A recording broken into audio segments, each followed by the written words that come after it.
नमस्कार, स्वागत है आप सभी का ईवी ड्राइव द फ्यूचर में। देर से ही सही नॉर्थ ईस्ट टेक एक्सपो का उद्घाटन हुआ। इस उद्घाटन के अवसर पर मनीराम दीवान ट्रेड सेंटर के chairman Sunil Deka ji, north eastern small scale industries association के चीफ सेक्रेटरी नीरन शर्मा जी और ऑनरेबल स्पीकर श्री नीरज गुलाटी जी वहां मौजूद रहे। नॉर्थ ईस्ट टेक एक्सपो की ऑर्गेनाइजिंग टीम की तरफ से शिखा आनंद ने सभी एग्जीबिटर्स और सम्मानित अतिथियों को असमिया गमोशा पहना करके सम्मानित किया।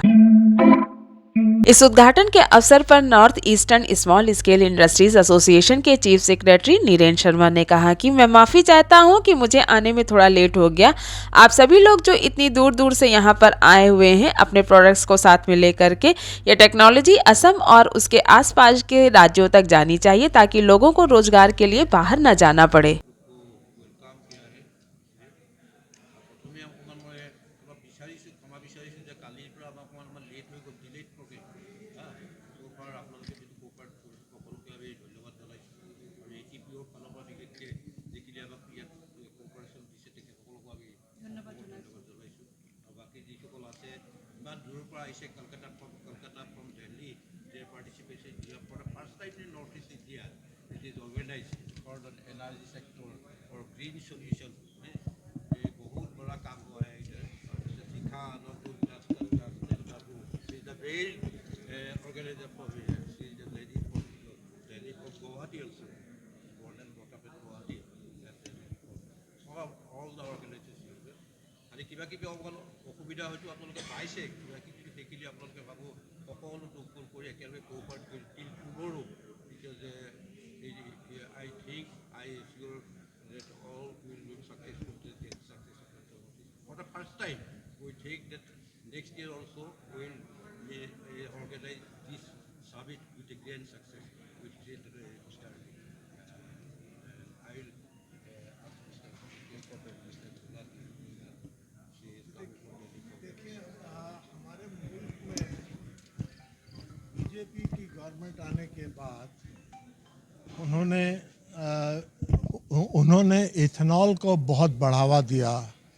उसकी वजह ये थी कि हम लोग करीब 30,000 करोड़ रुपए की सेविंग कर सकते हैं per annum perpetually if we mix around 20% ethanol with petrol. और उसके लिए कुछ भी इंपोर्ट करने की ज़रूरत नहीं है। टेक्नोलॉजी भी इंडिया में है, रॉ मटेरियल भी इंडिया में है, लोग भी इंडिया में हैं, सब प्लांट बनाने वाले। तो इसलिए और उससे जो है किसानों को फ़ायदा होता है, जिसकी वजह से इस टेक्नोलॉजी को और एथेनॉल को मिक्सिंग की हम बात कर रहे हैं। और ये बनता है या तो शुगर केन से या वेरियस ग्रेन्स से, चाहे वो राइस हो, चाहे वो वीट हो, चाहे वो ज्वार हो, बाजरा हो, मेज़ हो। ये तो जो है जो अल्कोहल बनता है, इथेनॉल बनता है, that is called 1G ethanol. हम 2G इथेनॉल भी बना रहे हैं आसाम में ही रिफाइनरी में फ्रॉम बैम्बू से, but that is 2G ethanol. फ़र्क ये है कि 1G इथेनॉल में ये जो ग्रेन्स वगैरह यूज़ होते हैं उससे इथेनॉल बनता है, और 2G इथेनॉल जो है वो जो वेस्ट होता है फाइबर और सेलुलोज से अल्कोहल बनता है। तो ये जो है आसाम में, नॉर्थ ईस्ट में जो रिफाइनरी है वहाँ पर ये इथेनॉल बैम्बू से बना रहे हैं। और जो इंडस्ट्री में जो यहाँ इथेनॉल हम बनाएंगे दैट इज़ 1G इथेनॉल, जो कि आपके स्टार्च बेस्ड होते हैं रॉ मटेरियल्स, जैसे मैंने कहा कि राइस से, बाजरा से, एक्सेट्रा एक्सेट्रा एक्सेट्रा। और दूसरा ये कि जो प्लांट की जो कॉस्ट आती है वो एक अंदाज़न 1 करोड़ रुपए पर किलोलीटर पर डे। तो जो सबसे छोटा प्लांट जो माना जा रहा है वो 60 किलोलीटर्स पर डे का माना जा रहा है। तो एक अंदाज़न कॉस्ट करीब 60 करोड़ की आएगी प्लांट की। और अगर बड़ा होता जाएगा तो प्लांट का कैपेसिटी बढ़ती जाएगी, लेकिन जो है वो पेबैक पीरियड कम होता जाएगा। और मैं ये ज़रूर यहाँ एश्योर कर रहा हूँ इट हैज़ अ फैंटास्टिक पे back period. Had there been my presentation, I would have presented that what is the payback period, etc. etc. तो अगर कोई एंटरप्रेन्योर्स आसाम के या नॉर्थ ईस्ट में कोई भी इंटरेस्टेड हों इथेनॉल प्लांट लगाने के लिए तो आप हमें बताएं. I will be too happy to come, too happy to help the industries to put up the project. Thank you very much. North East tech expo, এই টেক এক্সপোখনৰ আজি উদ্বোধনী অনুষ্ঠান আৰু উদ্বোধনী অনুষ্ঠানত মই সমূহ অংশগ্ৰহণকাৰী লগতে গুলাটী চাহাব মই ধন্যবাদ জনাইছোঁ. সকলোকে আন্তৰিক অভিনন্দন জনাইছোঁ. আমি মণিৰাম দেৱান ট্ৰেড চেণ্টাৰৰ পৰা আপোনালোক সকলোলৈ আদৰণি জনাইছোঁ. আৰু আগন্তুক দিনবোৰত আমি টেক এক্সপোৰ জৰিয়তে আমাৰ অসমত থকা যিসকল উদ্যোগী আছে সেই উদ্যোগীসকলে যাতে ভৱিষ্যতে এই প্ৰদৰ্শনীখনৰ পৰা কিছু শিক্ষা লৈ যাতে ভৱিষ্যতে নতুন নতুন উদ্যোগ গঢ়িব পাৰে তাৰ কাৰণে মই আশা কৰিছোঁ. আমি এটা কথা লক্ষ্য কৰিছোঁ যে ভাৰতবৰ্ষৰ প্ৰধানমন্ত্ৰী নৰেন্দ্ৰ মোদী ডাঙৰীয়াই ভাৰতবৰ্ষত টেকন'লজিৰ মাধ্যমেৰে আমাৰ যাতে উদ্যোগীসকলে নিজাকে প্ৰডাকশ্যন কৰিব পাৰে সেইটো তেওঁ গুৰুত্ব দিছে. আজি আপোনালোকে দেখিছে ডিফেন্সত আগতে আমি হাজাৰ হাজাৰ কোটি টকা বাহিৰৰ পৰা আমি ডিফেন্সৰ যিবিলাক অস্ত্ৰ শস্ত্ৰবিলাক আমি কিনিবলগীয়া হৈছিল. কিন্তু ভাৰতবৰ্ষৰ প্ৰধানমন্ত্ৰী নৰেন্দ্ৰ মোদী ডাঙৰীয়াৰ নেতৃত্বত ভাৰততে যাতে ইয়াত বনাব পৰা হয় তেনেকুৱা এটা ব্যৱস্থা কৰা হৈছে. সদ্যহতে আমি INS বিক্ৰান্ত যিখন উদ্বোধন কৰিলে সেইখনো ভাৰতৰে 75% বনোৱা হৈছে. গতিকে এই এক্সটেকখনত আমি বিভিন্নজনে বিভিন্ন ধৰণৰ প্ৰদৰ্শনী আগবঢ়াইছে. তেওঁলোকৰ নিজৰ নিজৰ টেকন'লজিবিলাক ইয়াত দেখুওৱা হ'ব. মই ভাবোঁ যে আমাৰ এই এক্সপ'খনৰ জৰিয়তে গুৱাহাটীত থকা বা অসমত থকা বা নৰ্থ ইষ্টত থকা যিসকল উদ্যোগী আছে তেওঁলোকে আহক আৰু এই টেক এক্সপ'খন চাওক আৰু তাৰ জৰিয়তে কেনেকৈ আমি আৰু উন্নত কৰিব পাৰোঁ, আমাৰ টেকন'লজিটো আমি আগবঢ়াই নিব পাৰোঁ সেই বিষয়ে মই সকলোকে মেক ইন ইণ্ডিয়া আমি গঢ়াৰ ক্ষেত্ৰত সকলোৱে যাতে আগবাঢ়িব পাৰোঁ. একে মই গুলাটী চাহাবৰ যিটো কথা কৈছে যে ইথানল প্ৰডাকশ্যনৰ কথা কৈছে যে ভাৰতীয় জনতা পাৰ্টি চৰকাৰ নৰেন্দ্ৰ মোদী ডাঙৰীয়াই এইটো আৰম্ভ কৰিছে যে পেট্ৰলত ডিজেল বি হোতা পেট্ৰলত ইথানল 20% ইথানলৰ ব্যৱহাৰৰ জৰিয়তে আমি লাহে লাহে যাতে পেট্ৰলজাত সামগ্ৰীৰ পৰা আমি ইথানললৈ মানে চেঞ্জ কৰিব পাৰোঁ তেনেকুৱা এটা ব্যৱস্থা আৰম্ভ কৰিছে. তেখেতে ক'লে যে অসমতো যদি কোনোবা উদ্যোগী আছে এই ইথানলৰ ব্যৱহাৰৰ কাৰণে উদ্যোগ তেওঁলোকে গঢ়িব পাৰে. আৰু মই জনাত নুমলীগড় শোধনাগাৰে নুমলীগড় ৰিফাইনেৰিজ তেওঁলোকে ইতিমধ্যে ইথানলৰ প্ৰজেক্টটো আৰম্ভ কৰিছে বেম্বুৰ জৰিয়তে, বাঁহৰ জৰিয়তে. গতিকে ঠিক তেনেদৰে আমাৰ মানে থলুৱা উদ্যোগীসকলেও যাতে আমাৰ গুলাটী চাহাবে কোৱাৰ দৰে ইথানলৰ যদি কোনোবা প্ৰজেক্ট খুলিব খোজে তেওঁলোকে গুলাটী চাহাবে সহায় কৰিব. আৰু ভৱিষ্যতৰ দিনত আমি এনেধৰণৰ উদ্যোগবিলাক গঢ়ি অসম তথা উত্তৰ পূৰ্বাঞ্চল তথা ভাৰতবৰ্ষৰ যিখন মোদী ডাঙৰীয়াৰ সপোন সেই সপোনক আমি বাস্তৱত ৰূপায়িত কৰাৰ আমি চেষ্টা কৰিম যাতে আমি আকৌ অসমখনক বা ভাৰতবৰ্ষক বা উত্তৰ পূৰ্বাঞ্চলক আমি আগুৱাই লৈ যাব পাৰোঁ, বিশ্বৰ এখন শ্ৰেষ্ঠ দেশ হিচাপে আমি গঢ়ি তুলিব পাৰোঁ. মই উদ্যোগীসকলক তাকে আবেদন কৰিছোঁ, আহ্বান জনাইছোঁ. সকলোলৈ পুনৰ শুভেচ্ছা জনাই এই নৰ্থ ইষ্ট টেক এক্সপ'খন খুব সুচাৰুৰূপে সফলভাৱে সমাপ্ত হ'ব বুলি ঘোষণা কৰি মোৰ বক্তব্য সামৰি মাৰিছোঁ. ধন্যবাদ. On behalf of Team North East Expo, I apologize for not মানে প্ৰথম দিনাখন কিবা এটা ভালকৈ কৰিব নোৱাৰিলোঁ, তাৰ বাবে ক্ষমা বিচাৰিছোঁ. বাট টেকনিকেলি অকণমান কিবা প্ৰব্লেম হৈ আছিলে. বাট ফৰ্চুনেটলি ছেকেণ্ড দিনাখনৰ পৰা আমি ভালকৈ কৰিব পাৰিছোঁ. তাৰ বাবে আমি ATPO তথা ৰঞ্জন ক'লৈ গ'লোঁ আছে আমাৰ ফেব্ৰিকেটাৰ ৰঞ্জনৰ সঁহাৰি লৈছোঁ. তেখেতৰ মানে সঁহাৰি গুণ গাব বিচাৰিছোঁ. তেখেতে সঁচাকৈ আমাক বহুতখিনি সহায় কৰিছে যাৰ বাবে আমি এইখন আজি আগবঢ়াব পাৰিছোঁ. নৰ্থ ইষ্ট এক্সপ'ৰ মাধ্যমেৰে মই যেনেকৈ আমাৰ ছাৰে ক'লে তেনেকৈ আমি বিচাৰিছোঁ নতুন নতুন উদ্যমীসকল যাতে আগবাঢ়ি আহে. উই উইচ কি lots and lots of entrepreneurs come ahead, they learn new techniques, and each and every household should have a micro entrepreneur. Every household having a micro entrepreneur, making and going with the beliefs of our Honorable Prime Minister Narendra Modi ji as and promoting Make in India and developing and see, the first thing is that what are we doing and what are we manufacturing? to manufacture anything, to do anything, to become an entrepreneur, we do not need to have big resources, big companies, big degrees, big certificates. All we need to do is look around ourselves and look into whatever we like. Whatever we like to do, there is an idea always behind it. जो हमें करना होता है, जो हम चाहते हैं करना, उसके पीछे एक सपना होता है, एक आइडिया होता है. उस सपने को रंग देने की कोशिश करो. वो आपके घर से शुरुआत होती है, आपके आसपास से शुरुआत होती है.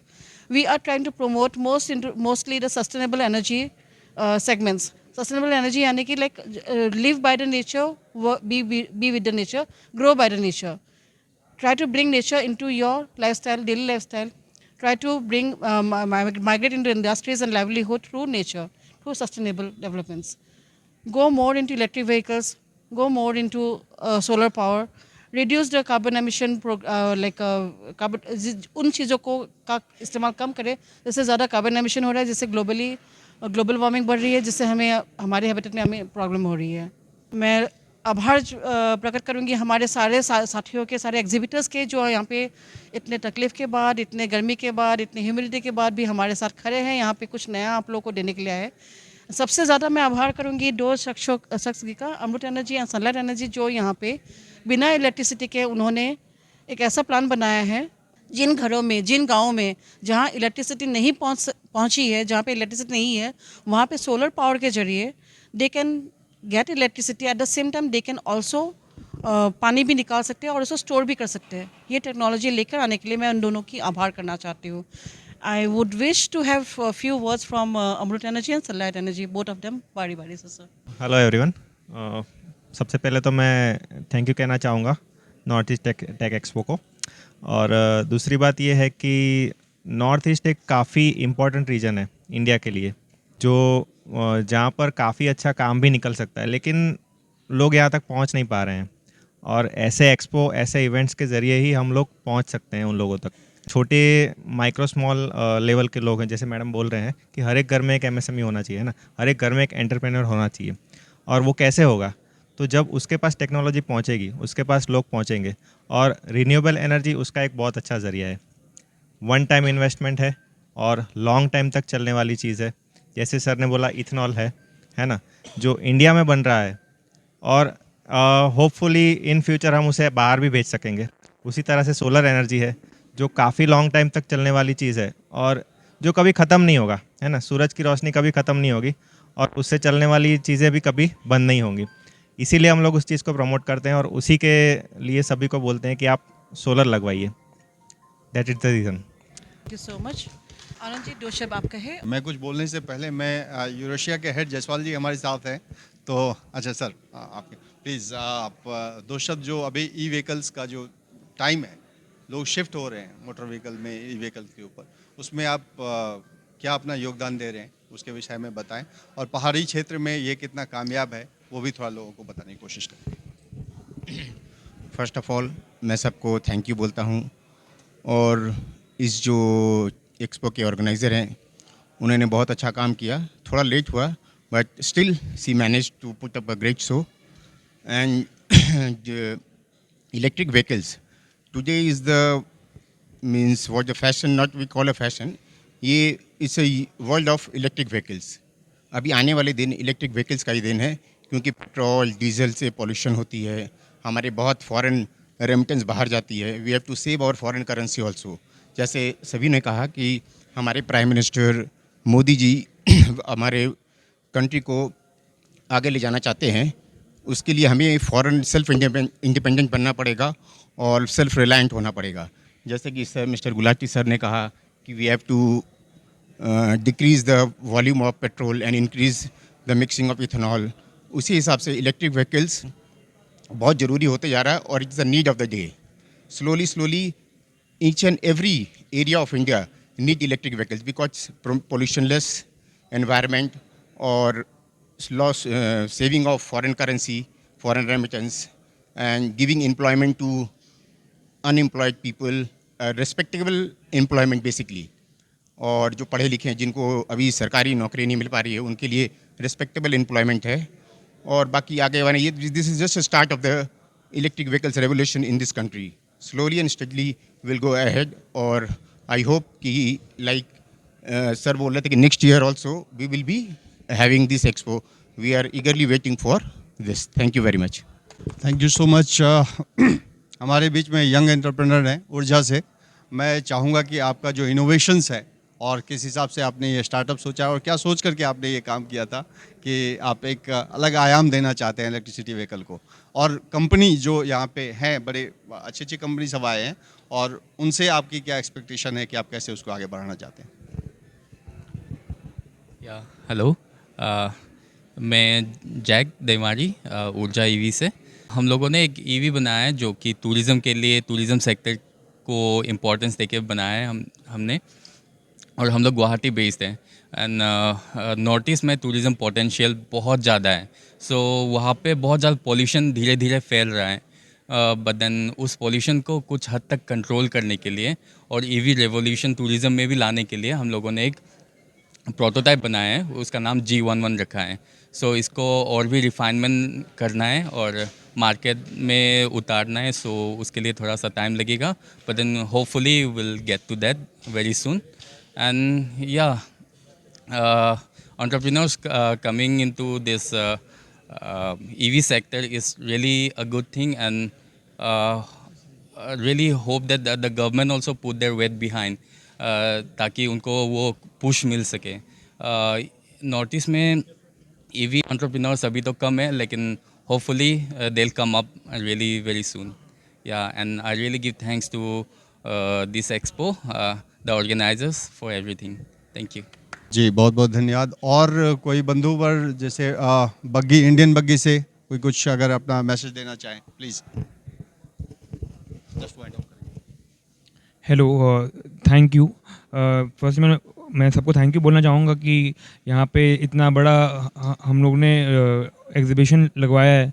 और जैसे कि विकास अंकल ने बोला कि अभी इलेक्ट्रिक व्हीकल हम लोग के मतलब अभी नेक्स्ट 10 इयर्स इंडिया के लिए बहुत ही ज़्यादा स्पेसिफिक है और बहुत ही ज़्यादा इम्पोर्टेंट है, क्योंकि मतलब अभी हर जन को एम्प्लॉयमेंट चाहिए. और आज के दिन आप जैसे देख रहे हो कि पॉपुलेशन बढ़ती जा रही है और लोगों को एम्प्लॉयमेंट नहीं मिल रही है. उसमें इलेक्ट्रिक व्हीकल्स और specially electric 3 wheelers is a major contribution of providing employment to people. और जैसे जैसे पेट्रोल और डीजल की प्राइसेस बढ़ती जा रही है, electric vehicles are becoming the need of the our.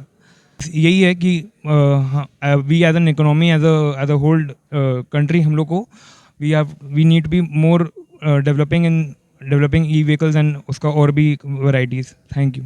आप सभी लोगों का बहुत बहुत धन्यवाद. आप लोग all the way all over India से आप लोग आए, और यहाँ पे एक नेशन वाइड जो हम लोग करना चाह रहे थे, जिसमें शिखा जी का प्रयास था कि इस कार्यक्रम को किया जाए यहाँ आसाम में. ऑल द चैलेंजेस के बावजूद ये हो पाया. वो संभव नहीं था अगर मणिराम दीवान ट्रेड सेंटर हम लोग को समय से उपलब्ध नहीं होता. ये संभव नहीं था अगर आप लोग ईच एंड एवरीवन जितने भी एग्जीबिटर हैं, अगर आपका सपोर्ट नहीं मिलता. ये संभव नहीं हो पाता. समय से अगर रंजन जी ये सारे इंफ्रास्ट्रक्चर न खड़ा कर देते, ठीक है, तो सबका मैं नाम लेकर के सबका धन्यवाद ज्ञापन करूं, ये संभव नहीं है. एक बात मैं कहना चाहूँगा कि कभी भी अगर इस तरह का प्रोग्राम होता है, वैसे ही इन्वायरमेंट एक बहुत ही ड्राई सेक्टर है. लास्ट 15 ईयर्स से मैं इस सेक्टर में काम कर रहा हूँ, तो जानता हूँ. मंत्रालय के भी बहुत करीब रह करके मैंने काम किया हुआ है, तो समझता हूँ चीज़ों को. सभी से मेरा निवेदन है, चाहे वो एग्जीबिटर्स हैं, कंपनी है, ट्रेड सेंटर्स है, गवर्नमेंट है, अगर आप लोग सपोर्ट नहीं करेंगे किसी भी तरह से, एक ऑर्गेनाइजर शिखा जी जैसे लोग, बाकी जो सभी साथ में उनके जुड़ करके ऐसे काम करने के लिए आगे आए हैं, उनको अगर शुरू में ही उनका हिम्मत टूट जाएगा तो मुश्किल है इस चीज़ों को, इस मुहिम को कोई आगे लेके जाएगा. तो मेरा आप सबसे निवेदन है कि सब लोग इस मुहिम में साथ दें. और शुरू में तकलीफ़ आती है, घर में भी कभी मुसीबत अगर आता है तो हम लोग सब मिलकर साथ एक जगह इकट्ठे होते हैं. इसमें जिससे जितना जो सहयोग बन सके आप लोग कीजिए, तभी ये रिपीटेडली आगे हो पाएगा. मैं उम्मीद करता हूँ नेक्स्ट टाइम ऑनवर्ड्स इससे बड़ा होगा. तीनों हॉल भरे रहेंगे, और मणिराम दीवान का बहुत बहुत धन्यवाद रहेगा. अगर इनके तरफ से वो सपोर्ट मिलेगा तो हम लोग इसको कंटिन्यू कर पाएंगे. Thank you so much. Thank you all the media peoples. Thank you everyone to be here. Please आइए, आप लोग ज्वाइन कीजिए. अभी भी 2 दिन का अपॉर्चुनिटी है आप लोगों के पास. एक्सप्लोर कीजिए, कुछ नया सीखिए यहाँ पे. धन्यवाद.